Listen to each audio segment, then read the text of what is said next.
Allah Subhanahu wa ta'ala. Segala sesuatu yang kita miliki sesungguhnya milik Allah. Oleh karena itu jangan Anda sedih atas kehilangan dan kekurangan sesuatu, karena semuanya dari Allah dan kembali kepada Allah Subhanahu wa ta'ala. La hawla wa la quwwata illa billahil aliyyil azim. Alhamdulillah, syukurillah atas segala karunia dan nikmat yang telah diberikan oleh Allah Subhanahu wa ta'ala. Saya menyampaikan terima kasih dan ribuan terima kasih kepada guru kita Mukarram Kiai Haji Agim. Semoga beliau di tanah suci di sana dalam keadaan sehat walafiat, dan insya Allah kembali ke tanah air sudah suci lahir batin. Terima kasih atas memberikan kepada saya hamba yang dhaif, yang jauh di Indonesia ada yang lebih baik daripada saya. Tapi itulah ujian Allah bagi saya untuk bisa mengisi di hadapan Anda sekalian. Bagi saya, barangkali Anda senang atau sebagian menganggap nikmat bisa bertemu saya langsung, tapi bagi saya cobaan dan ujian. Bisa mendapatkan kepercayaan seperti ini yang tidak fantas bagi saya, karena ada yang jauh lebih banyak yang baik dan takwa daripada saya. Wala hawla wala quwwata illa billahil aliyyil azim. Alhamdulillah, syukurlah jemaah sekalian yang dimuliakan Allah Subhanahu wa ta'ala. Terima kasih kehadirannya semua di malam yang penuh barakah dan rahmat, malam Jumat, dan seindah ibadah malam Jumat salawat kepada Nabi Muhammad sallallahu alaihi wasallam. Sebagaimana Rasulullah SAW bersabda di hadis yang diriwayatkan Imam Muslim, di hadis yang diriwayatkan Imam Abi Daud, di hadis yang diriwayatkan Imam Ahmad dalam Musnadnya, dan hadis-hadis yang lain. Banyak hadis menjelaskan keutamaan salawat kepada Nabi Muhammad SAW. Malah Imam Ibn Qayyim rahimahullah menjelaskan 40 manfaat dan faedah daripada salawat kepada Nabi Muhammad SAW. Di luar berbanyak salawat itu mendapatkan ampunan dosa, dan salawat mendapatkan qada'ul hawaij, dimudahkan segala hajat kita. Dan bersalawat kepada Nabi Muhammad sallallahu alaihi wasallam menghindarkan dan menjauhkan dari segala kesusahan dan kesulitan. Apapun keinginan kita, di luar itu semua Allah Subhanahu wa ta'ala itu termasuk di antara keutamaan yang teragung. Orang yang bersalawat 1 kali akan Allah balas 10 kali. Man salla alayya wahidatan sallallahu alaihi biha 10. Barang siapa yang salat kepadaku, kata SAW, akan Allah balas 10 kali. Ulama menjelaskan salawat Allah kepada hamba-hamba yang bersalawat kepada Nabi SAW akan Allah menghantarkan ribuan rahmat. Jadi salawat Allah bagi kepada hamba itu adalah rahmat. Allah membagikan rahmat, dan kita semua jamaah sekalian sangat memerlukan rahmat Allah SWT. Setiap waktu, setiap saat dalam ibadah kita perlu rahmat, dalam mencari nafkah dari rezeki memerlukan rahmat, karena rahmat itu membuka hati kita menuju kepada kebenaran. Kalau di luar rahmat Allah dan kasih sayangnya Allah SWT, kita tersesat. Bisa tersesat di ibadah, tersesat di jalan, tersesat dalam urusan-urusan keluarga, urusan mencari nafkah, urusan mencari rezeki yang halal. Apalagi di zaman ini yang kita melihat di sekeliling kita banyak cobaan, ujian, mencari yang halal aja susah. Oleh karena itu kita di sini sangat memerlukan rahmat Allah Subhanahu wa ta'ala, dan kita memohon setiap hari dalam salat kita, ihdinas siratal mustaqim. Ini memberikan tanda semua harus sadar kita tidak bisa melepaskan diri daripada rahmat dan hidayah dari Allah Subhanahu wa ta'ala. Ihdinas siratal mustaqim 17 kali dalam salat fardu. Ini belum salat sunnah-sunnahnya, qabliyah, ba'diyah dan yang lain-lain. Dan kita sebelum meminta ihdinas siratal mustaqim, kita sudah pasrah diri kepada Allah Subhanahu wa ta'ala dalam firman-Nya, iyyaka na'budu wa iyyaka nasta'in. Hanya kepada Engkau ya Allah kami beribadah. Dan tidak akan bisa sempurna ibadah itu dengan benar, ikhlas, mutaba'ah Nabi Muhammad sallallahu alaihi wasallam, ya kecuali nasta'in, dengan pertolongan Allah Subhanahu wa taala. Jadi orang-orang yang bertaat bisa menjaga salat berjamaah, istiqamah baca Quran, bisa bangun di tengah malam salat malam. Ini semuanya karunia dan taufik dari Allah. Jangan Anda berfikir itu usaha saya, itu kekuatan saya, itu kemampuan saya. Banyak orang yang ingin punya kemampuan yang luar biasa. Malah saya kaget beberapa hari lalu seorang pemuda telepon. Biasanya kalau pemuda telepon itu pasti menceritakan persoalan bagaimana sikap saya menghadapi perpisahan sama pacar, bagaimana saya menghiburkan hati, bagaimana saya menghilangkan sifat malas daripada salat, bagaimana sikap saya sama orang tua saya yang menzalimi saya. Tapi ini subhanallah orangnya beda. Ternyata keluarganya menceritakan kondisi anaknya ini sudah melebihi 15 tahun tidak bisa bergerak, lumpuh total, tidak bisa bergerak. Dan dia ingin berbicara langsung sama saya. Begitu dia diterima teleponnya dan dia bicara, saya ingin bertanya, mohon diberikan solusi. Saya begitu mendengar berita keadaannya, barangkali minta didoakan atau sabar bagaimana supaya saya menghadapi cubaan dan ujian seperti ini. Malah pertanyaannya jamaah sekalian, saya tidak bisa bergerak sama sekali. Bagaimana saya wudu untuk salat malam?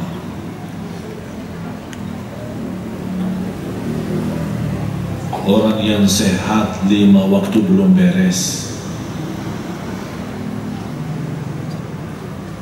Karena kita diberikan banyak nikmat dari Allah Subhanahu wa taala, tapi kita cukup lalai.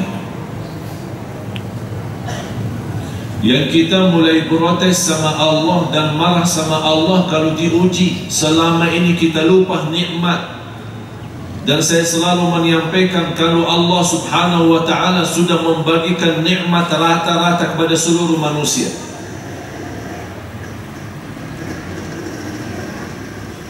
Di antara ratusan nikmat yang Allah berikan tanpa kita minta, dan ada nikmat yang Allah berikan saat kita minta. Ada yang nikmat datang duluan sebelum kita minta, ada nikmat yang datang belakangan sesudah kita minta. Tapi kita belum bisa mensyukurinya. Malah kita menjadikan nikmat itu durhaka dan maksiat kepada Allah. Begitu diuji Allah dibanding ratusan nikmat, diuji 1 kali 2 kali, kenapa Allah begitu sama saya? Malah ada yang berani berkata kufur, kenapa Allah tidak adil sama saya? Biar Anda tahu sekalian, kalau Allah melaksanakan adil di muka bumi itu, tidak ada manusia yang hidup di bumi. Kalau Allah menjalankan adil, apa arti adil? Faham adil? Allah Maha Adil. Artinya kalau kita berbuat baik dibalas baik, kalau kita berbuat jahat dibalas azab, dihukum. Kalau Allah menjalankan keadilannya terhadap manusia, begitu dia salah langsung dihukum, itu adil Allah. Tapi karena rahmat Allah lebih mendahului adil Allah, akhirnya Allah tidak menghukumkan. Malah Allah memberikan kesempatan karena rahmat. Allah memberikan waktu karena rahmat. Bisa jadi Allah mengampuni dosanya karena rahmat.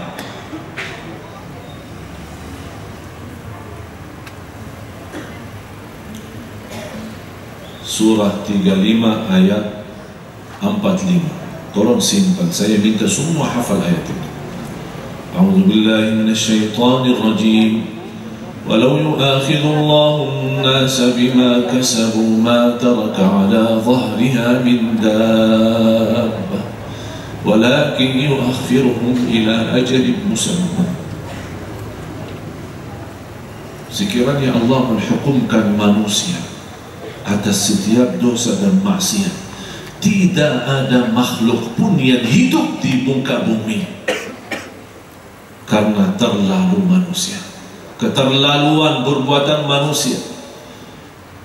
Bumi dan air laut minta izin sama Allah setiap hari 3 kali untuk menghabiskan manusia karena bumi dan laut tidak bertahan lagi.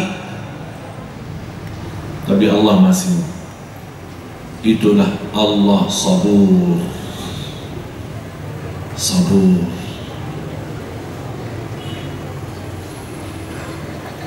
Tapi kita belum sadar.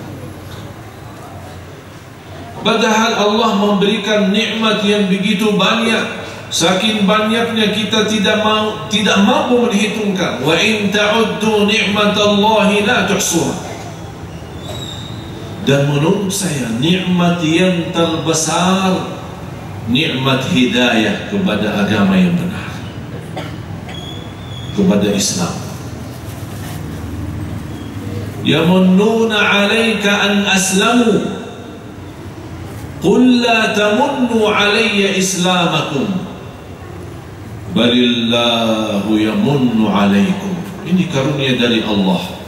An hadakum lil iman. Karunia Allah memberikan hidayah kepada iman, untuk bisa mengenal Allah, berdoa kepada Allah, isti'anah istighatsah kepada Allah, tawakal kepada Allah. Iyyaka na'budu wa iyyaka nasta'in, benar-benar terwujud. Dan terwujud bacaan kita setiap iftidah, qul inna salati wa nusuki wa mahyaya wa mamati lillahi rabbil alamin la syarika lah. Cukup lillah, tidak cukup. Ada sambungannya, ada isbat, ada nafi. Lillah la syarika lah, jangan ada campur aduk situ. Kalau lillah ya lillah 100%. Kalau kita ingin ibadah kita sempurna dan diterima oleh Allah Subhanahu wa taala. Para jamaah sekalian yang dimuliakan Allah Subhanahu wa taala, di antara nikmat-nikmat yang Allah Subhanahu wa taala berikan, nikmat umur. Ini termasuk nikmat yang kedua sesudah nikmat Islam iman.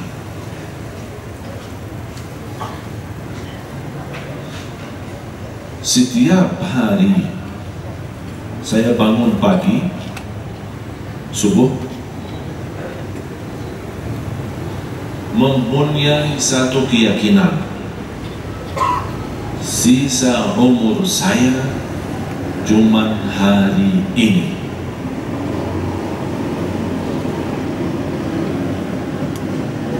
Kalau Anda memiliki keyakinan sisa umur kamu adalah hari ini, berarti cuma satu hari. Apa yang harus kita lakukan? Kalau orang meyakini hal seperti ini, kira-kira dia mau menghabiskan sisa umurnya berdosa? Tidak mungkin. Karena dia sudah tahu ini akhir, sudah terakhir. Setiap saya mendengar azan, saya membayangkan satu yang membuat saya segera melaksanakan salat. Ini azan yang saya bisa mendengar sekarang, ini azan yang terakhir saya dengar.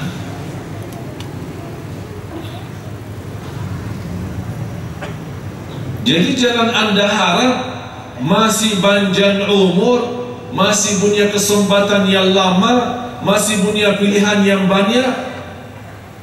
Kalau begitu kita berfikir, berarti mudah digoda oleh syaitan. Ya ghafilan 'anil 'amal wa gharrahu tulul amal, al-maut ya'ti baghtatan wal qabru sunduqul 'amal. Orang-orang yang lalai daripada amal dan ditipu oleh harapan-harapan yang masih banyak, cita-cita belum terwujud. Jangan lupa mati, karena kematian itu datang mendadak. Malaikat tidak bisa SMS duluan memberitahu nanti siap.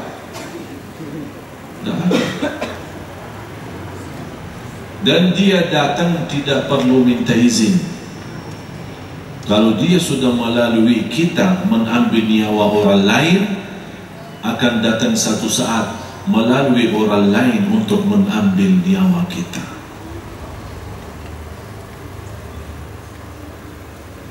Kira-kira Anda semua yang hadir, seandainya saat ini, detik ini, masuk malaikatul maut dan dia mengambil mic dari saya dan dia berkata kepada hadirin semua, muslimin muslimat, saya malaikatul maut, tidak ada yang boleh keluar malam ini karena semuanya sudah mau dicabut nyawanya. Gimana? Bisa bergerak lari? Bisa lari nggak? Kalau terasa gempa bumi separuh masjid malah semuanya sudah lari. Kenapa lari dari masjid kalau pas gempa bumi? Diam di masjid. Kalau mati ya mati di masjid daripada mati di jalan. Ya kan mati sudah. Kan mati kan sekali. Ya katanya kalau memang mati sekali, jadikan kematian itu karena Allah, fi sabilillah, karena tidak bisa diulang lagi. Apakah kita siap?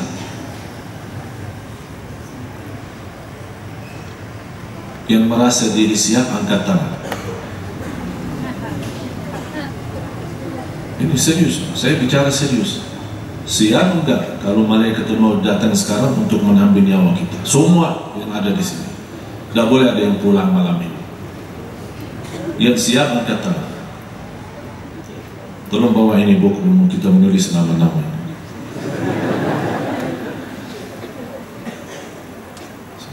Manusia. Ini salah satu menjadi kelemahan kita, lupa mati.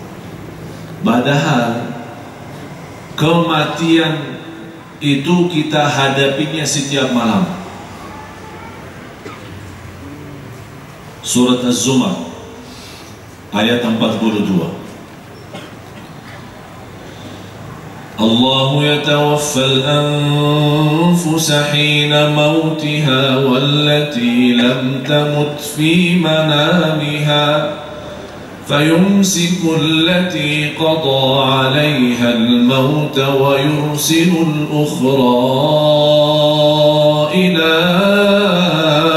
أجل مسمى إن في ذلك لآيات لقوم يتفكرون. Allahu yatawaffal anfusa hina mautiha. Allah memegang nyawa seorang saat dia mati. Wallati lam tamut fi manamiha. Allah memegang nyawa seorang yang belum mati tapi saat tidur. Itu memberikan penjelasan apa? Dua kali dimegang nyawa kita. Yang pertama, kalau pisah dari dunia itu namanya kematian besar. Yang kedua, diambil nyawa kita saat kita tidur, itu namanya kematian kecil. Oleh karena itu disunnahkan kita sebelum mau tidur ambil air wudu. Apalagi kalau bisa salat, sebagaimana Rasulullah mewasiatkan Abi Hurairah radhiyallahu anhu, wa an utira qabla an anam. witir sebelum tidur. Ada riwayat Sayyidina Abu Bakar, ada riwayat Sayyidina Umar bin Khattab radhiyallahu anhuma, ditanya kenapa menjaga salat witir sebelum tidur. Kata beliau, saya tidak mau mati saat tidur belum salat witir.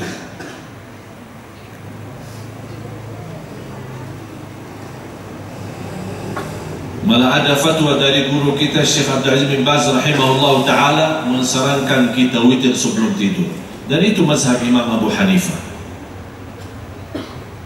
Kenapa witir sebelum tidur? Kalau kita malas-malasan bangun nanti malam, alhamdulillah sudah witir, dan tetap terhitung sebagian daripada salat malam.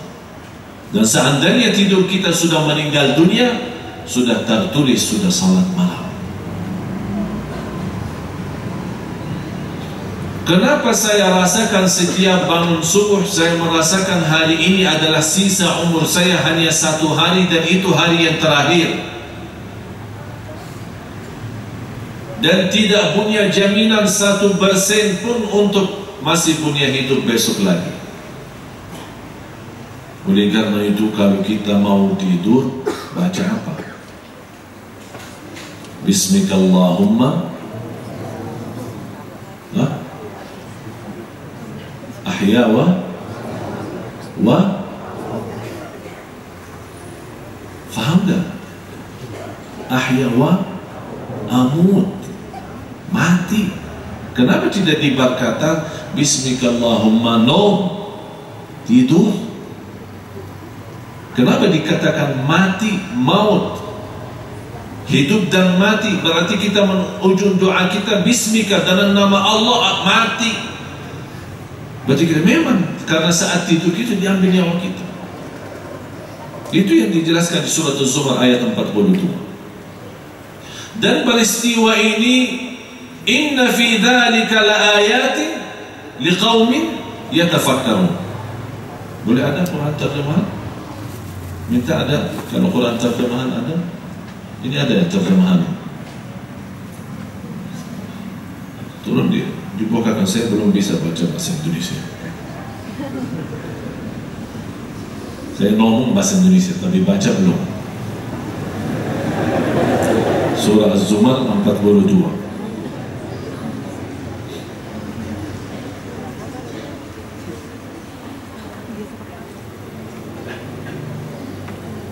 Jadi coba kita sama-sama menghayati ayat ini. Tapi saya mohon, kalau saya berkata menghayati, berarti Anda punya kesempatan dari sekarang sampai tidur. Besok ada ceramah subuh ya. Wallahu a'lam, saya tidak tahu datang atau tidak. Saya tidak punya jaminan. Walaupun saya tinggal di sini sebelah, saya tidak punya jaminan. Tidak punya asuransi. Asuransi apaan yang bisa menjaminkan itu? Tidak ada. Bisa dibacakan terjemahannya? Kalau saya baca bahasa Arabnya aja.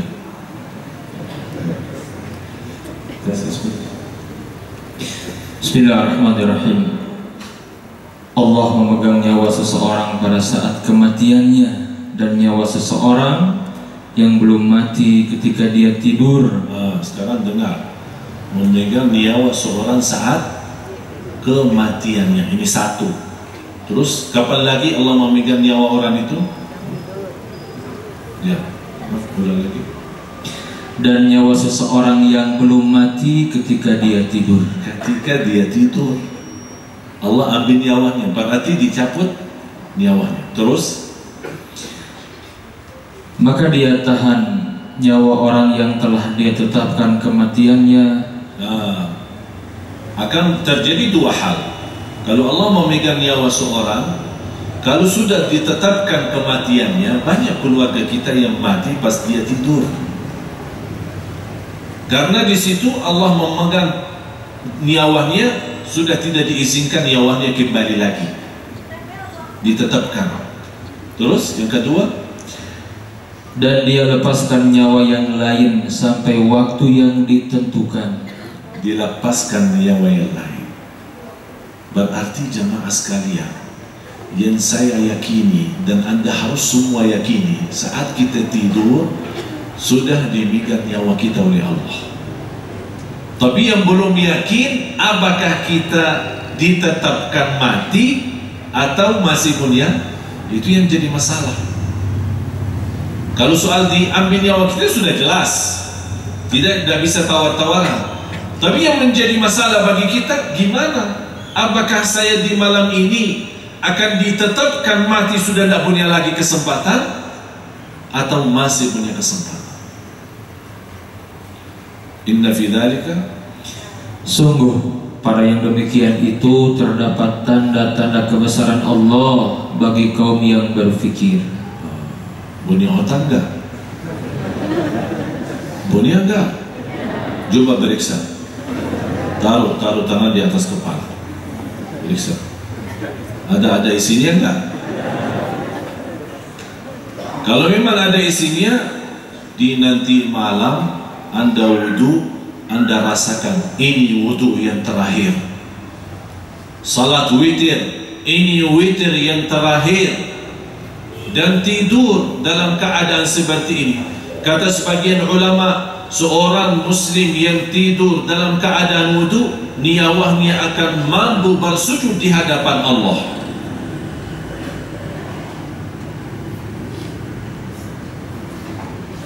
Begitu kita bangun, apa doanya? Alhamdulillahilladzi, stop. Alhamdulillah sudah Anda faham. Alladzi ahya, nah artinya hidupkan, menghidupkan. Ba'dama, sesudah kami mati. Kenapa tidak dibawakan Alhamdulillah yang telah membangunkan sesudah tidur? Kenapa tidak ada istilah bangun tidur atau tidur bangun? Tidak ada, karena di sini memang mati. Oleh karena itu begitu kita sadar dan kita masih bisa bernafas dan kita masih terbayang begitu melek mata, oh ini tembok kamar saya, bukan temboknya kuburan. Begitu datang seorang membangunkan kita, begitu kita buka mata, oh ibu saya, bapak saya, kakak saya, adik saya yang membangunkan, tapi bukan mungkar nakir. Ya siapa yang menjamin? Kalau kita tidur nyaman dan nikmat, begitu disadarkan, begitu kita buka mata, malah kita melihat posisi kita di tempat yang gelap, sempit, tidak ada udara dan tidak ada siapa-siapa yang menemani kita. Begitu kita kaget dalam kondisi itu, malah datang mungkar nakir untuk mulai bertanya kepada kita. Apa yang kita mau bilang? Semua di saat itu akan nyesal, tapi tidak ada arti daripada penyesalan itu. Ini titiknya nyesal untuk kita lebih baik setiap waktu dan setiap saat. Allah maha baik sama kita, Allah maha kasih sayang, masih memberikan kepada kita kesempatan yang segitu banyak. Yang semestinya orang mukmin yang cerdas hari demi hari jauh lebih baik daripada kemarin. Besok tambah iman, tambah ilmu, tambah takwa, tambah ibadah. Jangan terjadi besok malah lebih buruk dan lebih parah daripada hari ini. Dan bagi orang mukmin hanya memfikirkan 2 hari, tidak ada 3 hari, hanya 2 hari. Hari yang lalu yang sudah lewat, kita mohon ampun kepada Allah atas salah dan dosa kita. Kalau isinya hari yang sudah lalu kebaikan dan amal saleh, kita mohon diterima oleh Allah. Hari yang kedua, hari kita sekarang, hari kesempatan kita masih hidup. Fikirkan solusinya bagaimana kita maksimalkan. Besok tidak perlu difikirkan, kita tidak punya jaminan ketemu besok. Kenapa sekarang kita banyak stres? Anda semua stres? Stres enggak? Coba angkat tangan. Saya jamin 90% di sini stres. Kenapa kita stres? Karena fikir besok. Kita belum selesai tugas hari ini, kita malah fikir besok. janji besok, urusan besok, belum tentu ketemu besok. Memfikirkan rezeki besok, padahal Rasulullah SAW sudah menjaminkan kekayaan yang terkaya raya di dunia ini, yang sudah memiliki 3 hal. Kalau sudah dapat 3 hal itu, tidak usah fikir yang lain. Man asbaha minkum mu'afan fi jasadih, aminan fi sirbih, indahu quta yaumih, faka'annama hizat lahu dunya bihadafiriha. Subhanallah. Barang siapa yang bangun pagi, dia sudah sehat badannya. Anda semua sehat enggak? Paling flu. Dan flu itu biar Anda tahu bukan sakit, bukan penyakit, malah justru obat. Sampai ada satu hadis Rasulullah SAW menjelaskan, setiap cubaan dari kesakitan, wa hatta syauka yushakuha, walaupun karena sedikit durinya atau sedikit sakitnya, akan Allah dalam kesabaran kita dibalas. Illa zukam, kecuali flu. Kenapa? Karena sejarah medis dibuktikan flu itu adalah membunuh segala bakteri yang ada di tubuh badan kita. Jadi kalau lagi flu, jangan keburu keluarin flu-nya. Biarin, gak apa-apa, biar lama lebih baik. Kenapa? Karena ini membersihkan kotoran, bakteri, penyakit apa saja dalam tubuh badan kita. Subhanallah. Subhanallah. Memang kita tidak bisa apa-apa. Semuanya Allah yang urus. Allahul Khaliq, Allahul Mudabbir, Allahul Mutawakkil, semua Allah. Wa kafa billahi wakila. Basrah diri kepada Allah lahir batin. Kita tidak bisa apa-apa. Dalam masa saat kita berusaha dan berikhtiar, tetap kembali keyakinan kepada Allah. Wa ma tasha'una illa an yasha Allahu Rabbul Alamin. Semua dengan kehendak Allah Subhanahu wa ta'ala.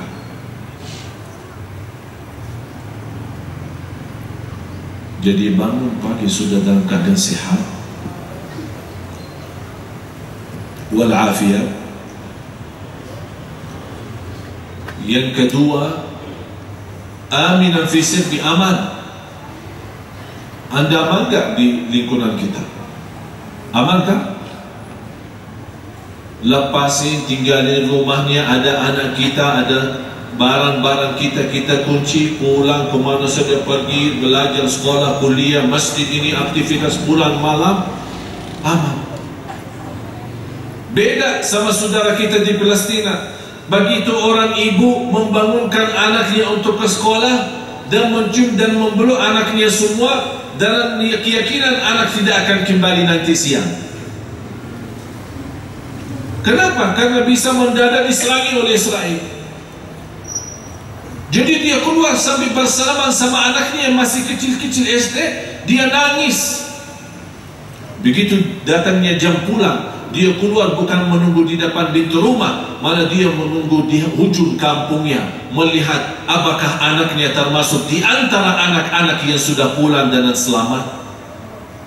Perasaan seperti ini setiap hari. Kira-kira pernah seperti itu kita? Berarti aman. Jauh lebih tinggi daripada aman adalah aman jiwa, nyawa kita.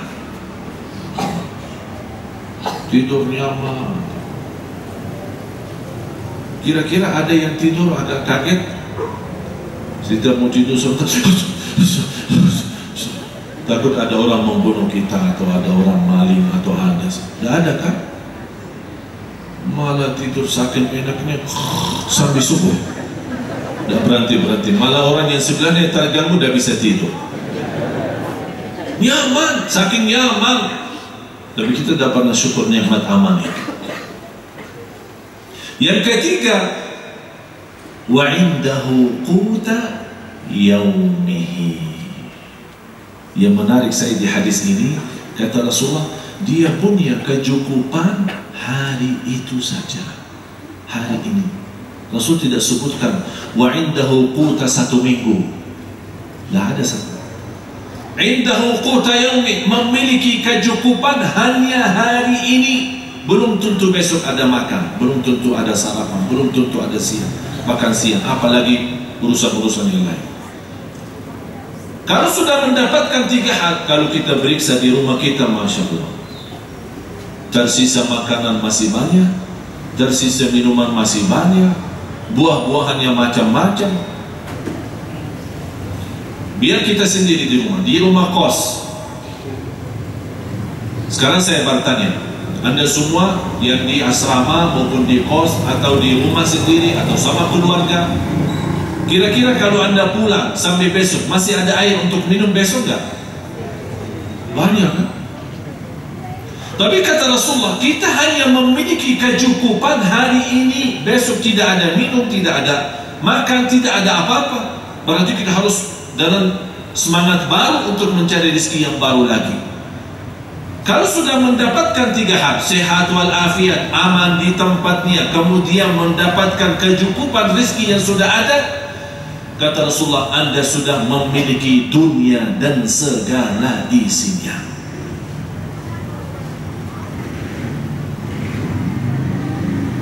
Tapi kita punya rumah kecil, malah lihat rumah yang besar. Akhirnya tidak pantas syukuri rumah yang kecil. Tapi yang semestinya supaya kita mensyukuri rumah kecil, coba lihat orang yang tidur di jalan.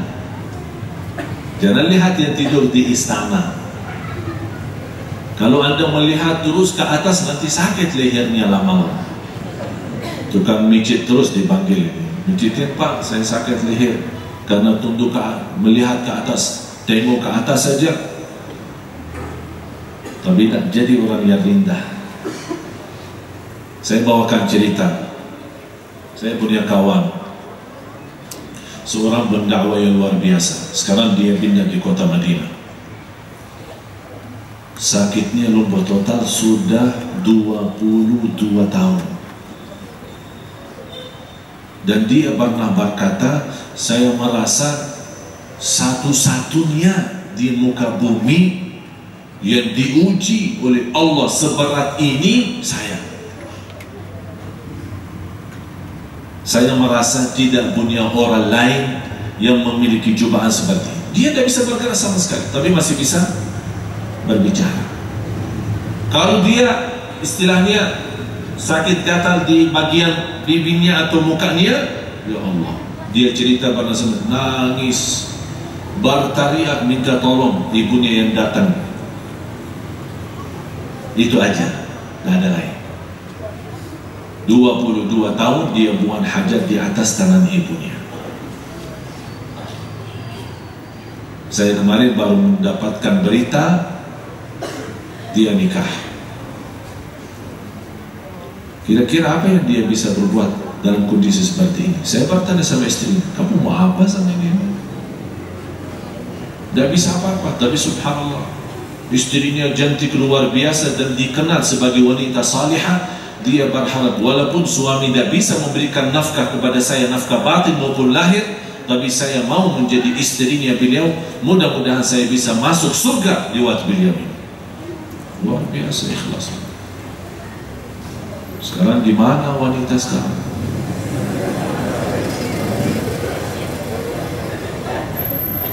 Apalagi anak guru saya yang sayang sekali belum jodoh saya.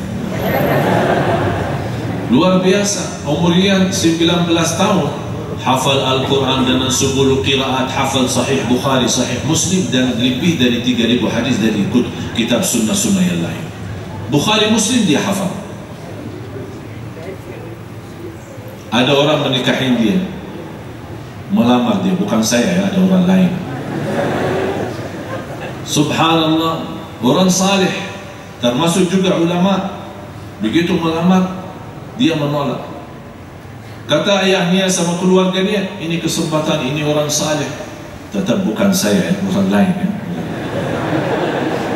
Begitu diceritakan, disampaikan, dia punya 2 syarat. Kalau dipenuhi oleh calon suami ini, saya terima. Orang-orang berpikir apa?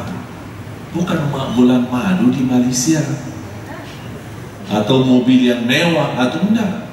Yang pertama, izinkan saya tetap menjaga salat malam setiap malam, karena ini kan amalan sunnah, jadi harus izin suaminya. Izinkan saya salat malam, karena beliau kebiasaannya setiap malam salat 10 juz. Jadi lumayan lama. Jadi dia kasih tahu, jangan itu tunggu-tunggu nanti. Udah, nak kasih tahu dari sekarang. Nanti sabar ya sabar, sampai nak selesai. Jangan tunggu-tunggu saya. Yang kedua, saya mau jaga puasa Isnin dan Kamis. Langsung begitu disampaikan kepada calon suaminya, alhamdulillah, itu wanita yang saya cari, katanya. Subhanallah. Kaum muslimat, ibu, tes. Periksa, apa kita ingin mendapatkan suami yang menjadi jodoh dan imam kita? Apa keinginan dan harapan kita? Disitulah Anda, sesuai niat kita yang tulus dan ikhlas, akan Allah berikan yang terbaik.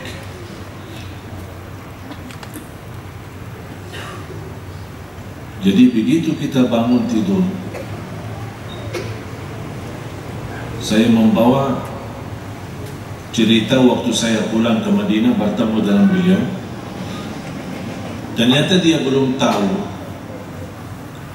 ujian siapa lagi yang lebih parah daripada dia. Coba bayangkan, dari usia beliau kurang lebih 19 tahun sampai sekarang sudah melebihi 22 tahun. Tapi dalam kondisi ini, subhanallah, hafal Quran 30 juz. Tidak bisa megang Quran, tidak bisa bergerak. Begitu saya merasa beliau, tapi sabarannya luar biasa. Tapi begitu dia merasa itu ujian yang dia hadapi, dalam pandangan dia itu termasuk yang paling berat. Saya membawa beliau silaturahim. Ayo kita silaturahim.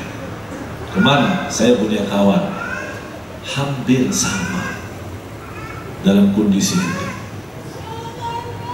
tapi dia punya masalah jauh lebih besar. Saya bawa beliau ketemu, silaturahim. Kemudian sama posisi mereka duduk, sama di kursi roda, dan model kursi roda itu yang ada kayak macam tempat tidur ya, bukan kursi roda biasa, kayak disesuaikan menjadi, karena mereka tidak bisa duduk pun tidak bisa, jadi harus berbaring gitu. Dan saya buka selimutnya bagian kaki, dan saya tunjukkan kepada kawan saya, coba lihat kakinya kenapa. Dia punya luka di bagian, dan 2 jari di bagian kaki itu sudah habis, tidak ada, dan bekas luka masih. Saya bilang, antum tahu ini kenapa? Dia bilang, kenapa? Ini pernah malam hari dimakan jarinya oleh tikus. Antum masih bisa berteriak, tapi kalau ini tidak bisa ngomong dan tidak bisa dengar, tidak bisa ngomong dan tidak bisa dengar.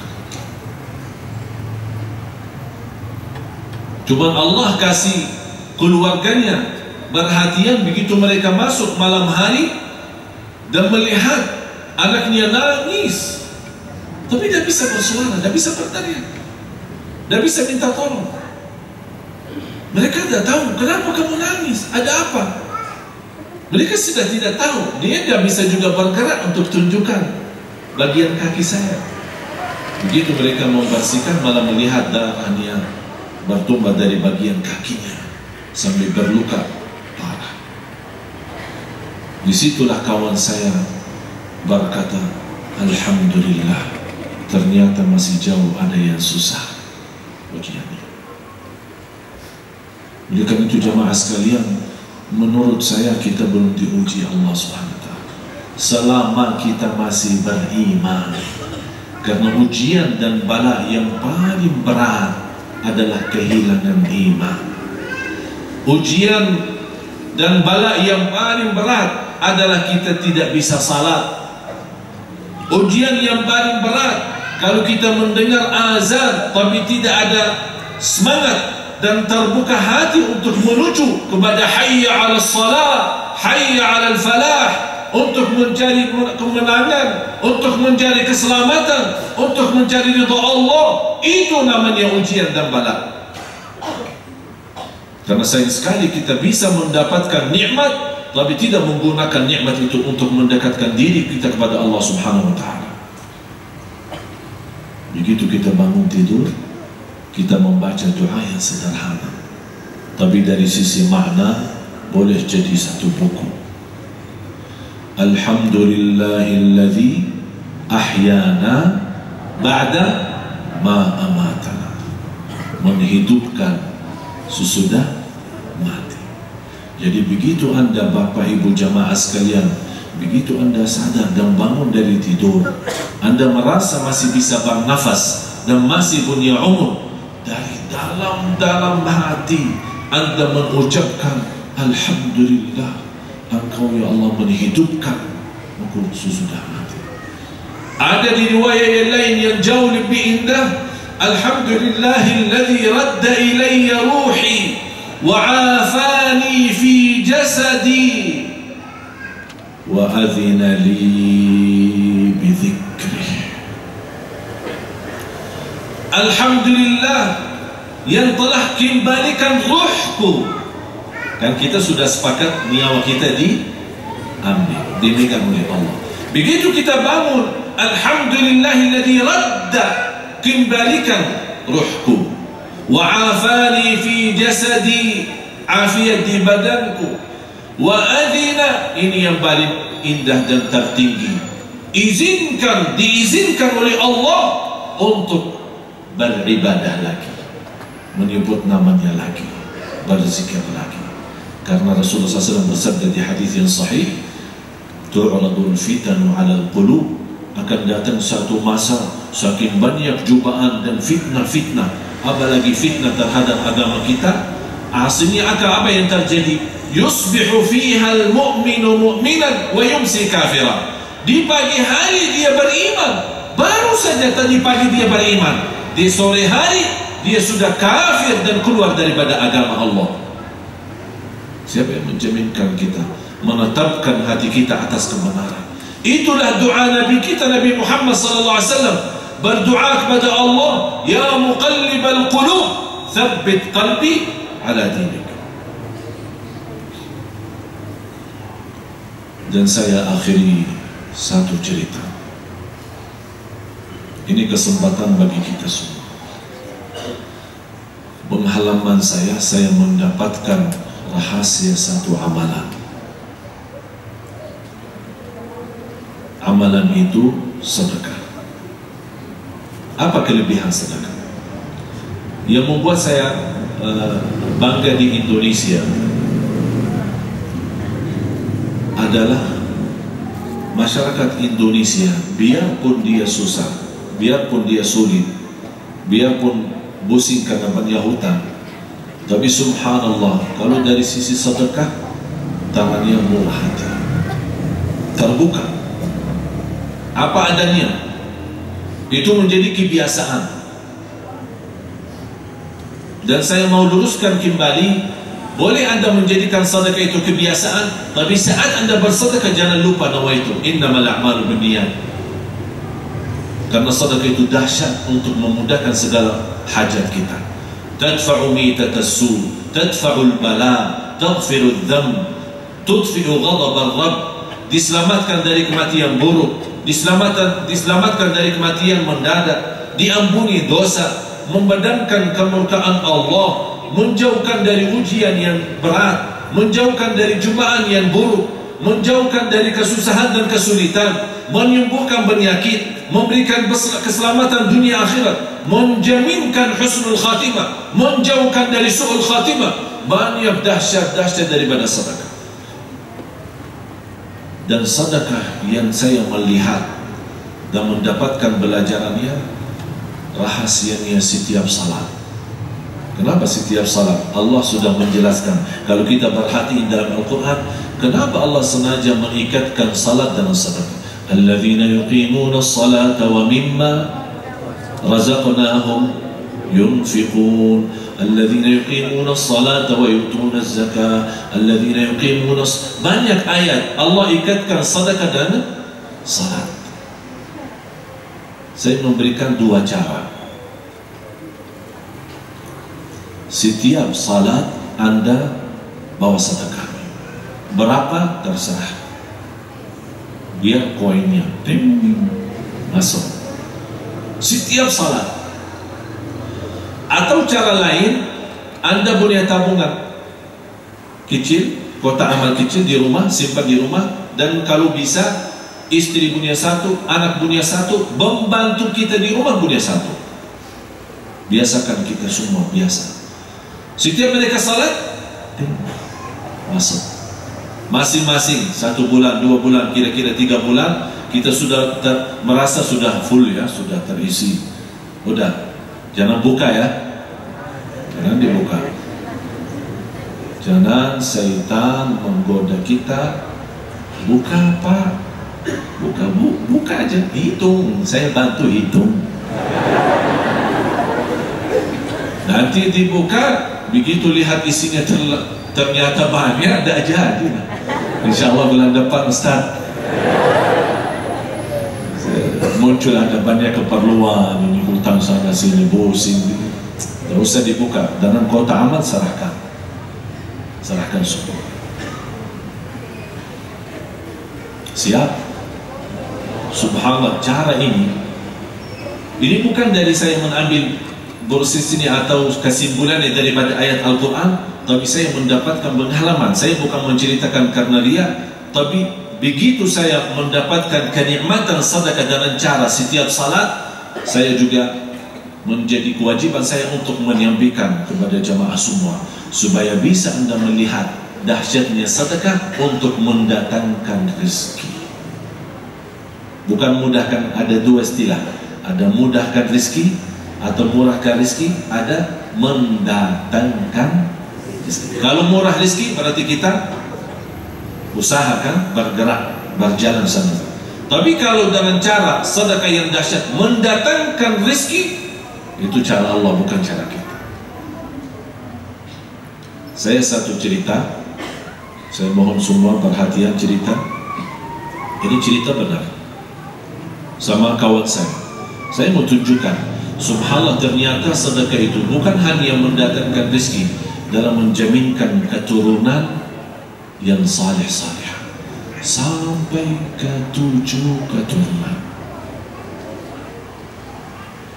Sebagaimana subhanallah berfirman, wa ammal jidaru fakana li ghulamain yatimain fil madinah wa kana tahtahu kanzun lahumā. Allah memberikan lewat Nabi Musa, terbuka harta-harta dua anak yatim, wa kana tahtahu kanzun lahumā wa kana abuhuma salihah. Ulama menjelaskan di sini abuhuma salihah adalah bukan orang tua daripada kedua anak yatim, tapi adalah kakek yang ke-7, al-jaddus sabi', kakek yang ke-7. Karena dia orang saleh, mereka sampai ke-7 turunan yang namanya anak yatim di waktu sama Nabi Musa, mereka mendapatkan berkah kakeknya yang ke-7. Subhanallah. Kawan saya seorang biasa, ibunya tukang jahit. Ibunya bekerja keras, tukang jahit, untuk membiayakan biaya anaknya sekolah. Anaknya melihat ibunya susah dan kasihan bekerja keras untuk membiayai sekolah. Kata anaknya, ibu, saya sayang sama ibu. Demi ibu saya tidak mau melanjut belajar sekolah karena saya melihat ibu begitu susah dan rela untuk membiayai saya. Kata ibunya, saya tidak akan rida kalau kamu tidak teruskan sekolahnya. Tidak usah fikirkan soal biaya. Tapi karena itu adalah keinginan ibunya, dia tetap teruskan. Sampai ke kuliah, dan di situ di kuliah dia nikah, kemudian dapat keturunan dan terus berlanjut belajar sampai dia tamat. Dapat alhamdulillah kerjaan bagus walaupun ditugaskan di kota lain. Mendapatkan kerjaan menjadi guru sekolah di salah satu sekolah jauh dari kampung ibunya. Begitu dia terima gaji pertama, dia simpan dan dia berkata, ini gaji pertama saya mau kasih hadiah untuk ibu saya, dan saya mau tunjukkan hasil ikhlas dan kesabaran ibu untuk berjuang untuk anaknya, dan saya ikhlaskan gaji pertama untuk ibu saya. Dia simpan gaji pertama dan terus masih berjalan menunggu kesempatan untuk libur. Begitu datangnya hari raya Idul Fitri, dia pulang kampung bersama anaknya. Anaknya yang paling besar sudah umur berusia 8 tahun. Pulang. Begitu sampai rumah, dalam melihat saudaranya dan keluarganya pada nangis. Kenapa nangis? Ini kan hari raya. Mereka memberitahu baru saja ibu kita meninggal dunia. Dia bertambah sedih. Ya Allah, saya malah datang jauh-jauh untuk menggembirakan hati ibu saya, memberikan hasil perjuangannya, dan saya ikhlaskan gaji pertama. Tapi Allah subhanahu wa ta'ala punya rencana lain. Dari situ dia bernazar lillahi ta'ala, setiap dia terima gaji, 2/3 daripada gajinya akan disedekahkan di jalan Allah atas nama ibunya, menjadi sedekah jariah. Apa yang dia perjuangkan? Setiap dia terima gaji, dia langsung belanja tabungan air, macam mesin yang ada isinya tabungan air buat air bersih di masjid-masjid, musalla-musalla, di jalan, di mana-mana. Bertahun-tahun dia menjalankan itu. Ketika satu saat dia merindukan pulang kampung, dia membawa keluarganya pulang kampung ibunya. Terjadi satu hal yang membuat dia sedih dan nangis. Begitu dia sampai kampung ibunya, dia melihat ada satu truk membawa tabungan air yang begitu besar untuk masjid yang ada di kampung ibunya. Dia di situ sedih dan nangis. Ya Allah, selama ini saya berjuang sedekah atas nama ibu saya, membawa tabungan air di mana-mana. Masjid kampung ibu saya lupa. Nangis dan nyesal. Kenapa bisa lupa masjid kampung ibu saya? Begitu dia lagi sedih dan nangis, datangnya imam masjid. Assalamualaikum Pak, terima kasih Pak, kiriman tabungan air itu. Bapak itu kaget. Siapa yang kirimin? Saya malah sekarang lagi nangis dan sedih karena saya lupa masjid kampung ibu saya. Kata imam, Masya Allah Tuhan, ikhlas. Saya tidak mau cerita. Bukan soal ikhlas, beneran saya tidak pernah bawa.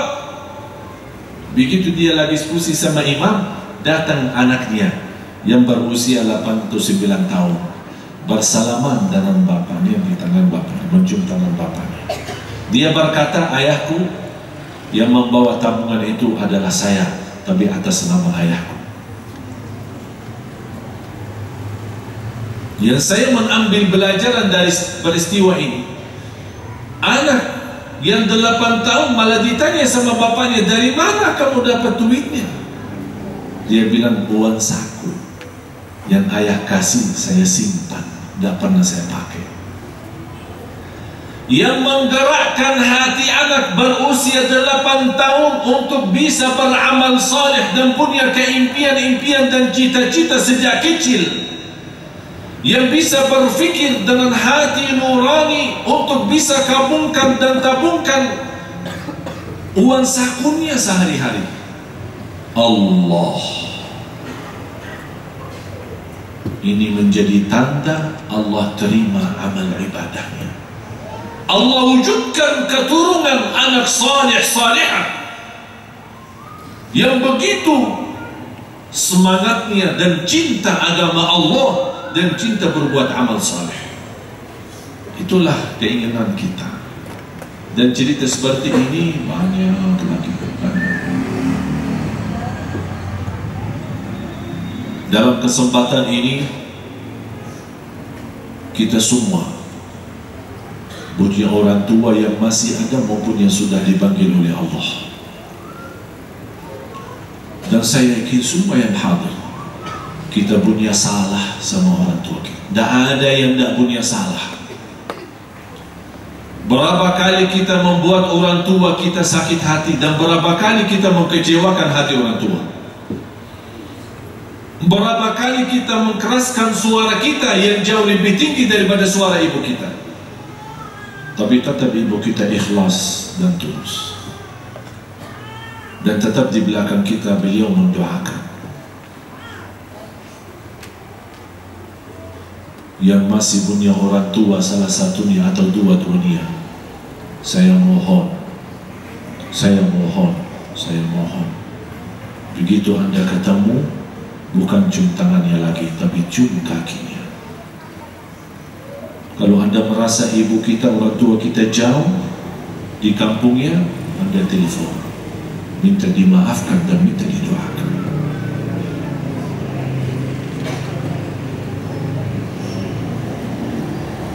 Masa kita tidak bisa? Salah satu amalan yang sangat diridhai Allah adalah kita berjuang, beramal untuk bisa membanggakan hati orang tua.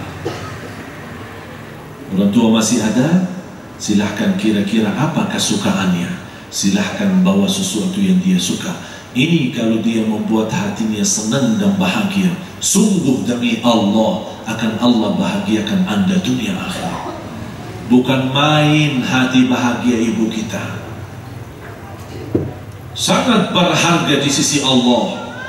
Kalau Allah menghargai idkhalus surur, memasuki kebahagiaan dan kesenangan kepada hati seorang muslim biasa, apalagi orang tua. Saya minta semua tunduk kepala dan tutup mata.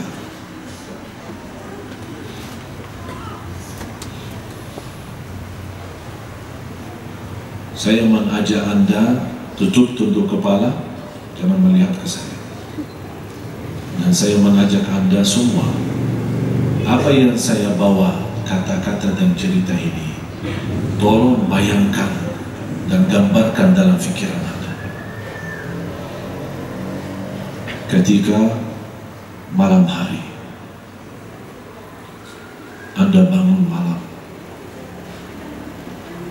dan mengambil air wudu, tolong bayangkan diri Anda lagi berwudu.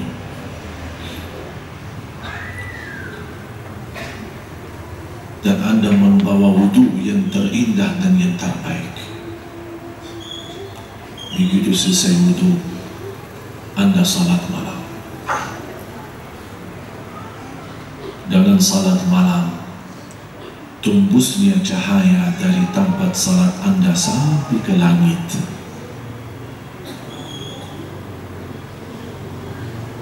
Begitu Anda selesai salat malam, Anda duduk menghadapi kiblat dan beristighfar, memohon ampun kepada Allah. Di saat itu, diri Anda mengingat dosa dan maksiat selama ini. Kita mohon diampuni Allah. Setiap membawa kata istighfar, astaghfirullahaladzim. Kita ingat masa lalu kita, dosa maksiat kita, dosa yang selama ini kita sembunyikan. Memang sembunyikan dari mata manusia, tapi tidak disembunyikan dari mata Allah Subhanahu wa Ta'ala. Di situ, di antara yang kita bayangkan saat kita masih di atas sejadah itu adalah kesalahan kita, durhaka kita sama ibu kita. Berapa kali kita membuat ibu kita nangis? Berapa kali kita membuat ibu kita kecewa hati? Berapa kali kita keluar pagi hari tanpa salaman dan minta izin sama ibu kita? Berapa kali kita bertanya, merasa diri jauh lebih pintar daripada ibu kita, tapi ibu kita masih sabar dan ikhlas mendoakan kita setiap salat. Dan kita ingat setiap titis air mata di wajah ibu kita karena kedurhakan kita akan mengundang azab dan membuka pintu neraka. Dan setiap kesenyuman di wajah ibu kita karena ketaatan kita kepada mereka akan mengundang rahmat dan membuka pintu surga. Di situ kita nangis karena ingat kebodohan kita, perbuatan kita terhadap ibu kita, dan kita minta diampuni Allah. Dan kita di situ sadar,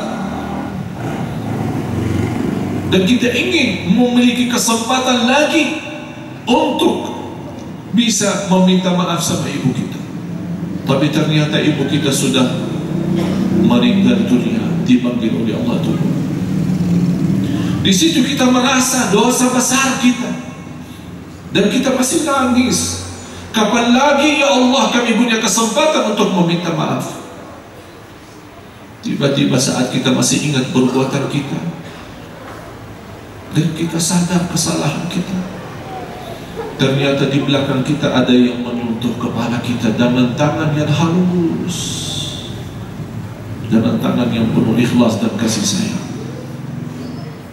Dan kita merasa tersentuh dengan kulit yang lembut, tangan yang begitu harum, dan kita kaget, dan kita mengangkat kepala melihat ke belakang, siapa yang menyentuh kepala saya? Ternyata yang lagi berdiri dan menyentuh kepala saya adalah ibu saya sendiri. Dan di situ saya bangun dan minta maaf sambil memeluk ibu, minta dimaafkan. Ibu, doakan saya. Ibu, maafkan saya. Saya terlalu bodoh terhadap ibu. Doakan saya, jangan sampai saya tersiksa di neraka jahanam. Dan ibu ikut nangis dan mendoakan, anakku sayangku, biarpun kamu keterlaluan sama saya, tetap kamu adalah anakku yang tercinta. Subhanallah, luar biasa ikhlas ibu. Tidak ada yang di antara kita yang mampu membalas kebaikan ibu kita. Hanya kita berdoa kepada Allah Subhanahu wa Ta'ala, Allah membalas kebaikannya mereka. Ya Allah, ya Tuhan kami, ampuni segala durhaka kami, ampuni segala dosa kami terhadap orang tua kami. Ya Allah, jadikan orang tua kami mulia di sisimu dunia akhirat. Ya Allah, banggakan hati orang tua kami ya Allah. Jadikan kami anak-anak yang berbakti ya Allah. Jadikan anak ya Allah salih-salihah yang senantiasa membahagiakan hati kedua orang tua kami.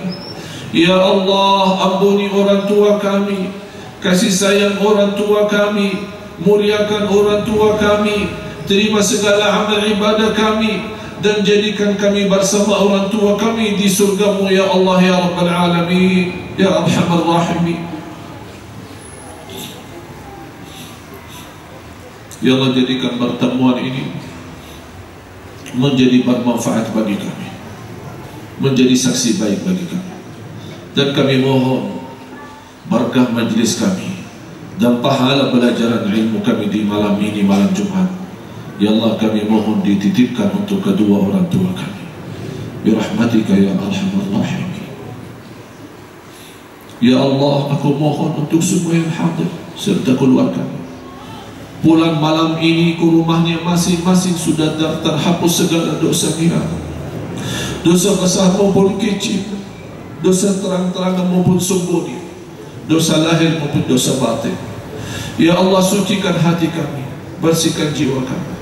Ya Allah, aku mohon untuk semua yang hadir serta keluarganya pulang malam ini membawa ridha-Mu ya Allah, membawa ridha-Mu ya Allah. Diselamatkan setiap langkah-langkahnya, dibahagiakan dunia akhirat. Pimpinlah kami ya Allah agar kami menjadi seorang muslimah yang menghafal Al-Quran, akhiri hayat kami dengan husnul khatimah. Ya Allah, kalau ketika malam ini menjadi malam yang terakhir bagi kami dalam umur kami, dalam sisa hidup kami, jadikan malam ini yang terindah bagi kami, dan berikan kepada kami kekuatan lahir dan batin agar kami menutupi malam ini dengan salat malam yang terbaik. Birahmatika ya arhamar rahimin. Bagaimana Engkau berikan kepada kami kemudahan sama-sama berkumpul di majlis ilmu ini. Berilah kepada kami kemuliaan sama-sama jumpa lagi di surga-Mu ya Allah bersama Nabi Muhammad sallallahu alaihi wasallam. Allahumma inna nas'aluka al-'afwa wal 'afiyah wal mu'afata ad-da'imah fi ad-din wad dunya wal akhirah. Rabbana atina fid dunya hasanah wa fil akhirati hasanah wa qina 'adzaban nar. Wa sallallahu ala sayyidina wa nabiyyina Muhammad wa ala alihi wa sahbihi wasallam. Walhamdulillahi rabbil alamin. Akhirul kalam, subhanakallahumma bihamdik, asyhadu an la ilaha illa anta, astaghfiruka wa atubu ilaik. Assalamualaikum warahmatullahi wabarakatuh.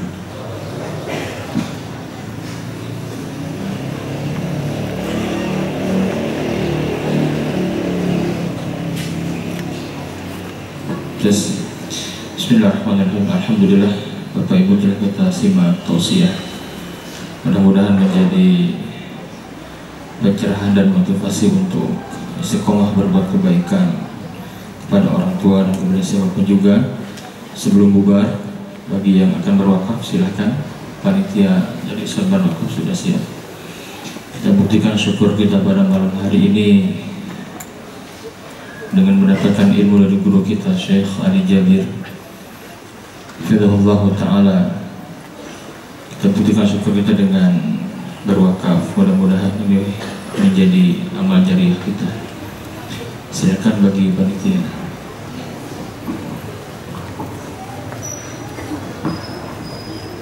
Saya mohon nawaitu atas nama ibu kita. Mudah-mudahan Allah ampuni segala dosa kita.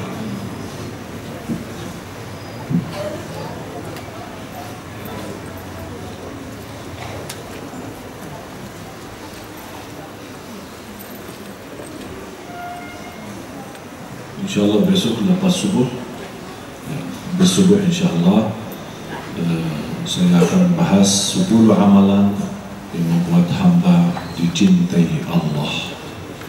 10 amalan yang dijadikan hamba itu dicintai Allah. Saya yakin kalau saya bertanya, Anda cinta Allah? Anda semua menjawab, ya saya cinta Allah. Tapi yang menjadi fikiran dan harus kita mencari jawaban, bagaimana saya bisa tahu Allah mencintai saya? Kalau Anda mau tahu bagaimana Allah mencintai saya, InsyaAllah besok subuh kita akan membawakan 10 amalan yang InsyaAllah bisa menjadikan Allah, kita cinta Allah dan Allah mencintai kita. Amin ya rabbal alamin.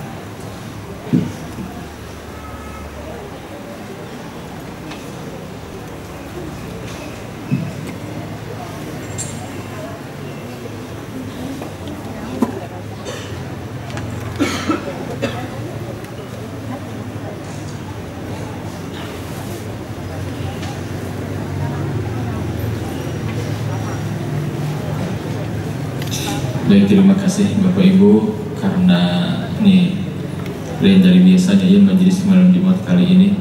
Besok sebagaimana tadi Syekh Ali Jabir menyampaikan, yang akan etikaf di sini hadir nanti subuh, sholat subuh berjamaah dan menyimak proses, silakan dengan senang hati atau bisa disimak di radio live kajian MK pagi besok bersama Syekh Ali Jabir. Tadi bagaimana 10 kiat agar dicintai Allah Subhanahu wa ta'ala. Terima kasih. Subhanakallahumma wa bihamdika asyhadu an la ilaha illa anta astaghfiruka wa atubu ilaik.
Rekam handap.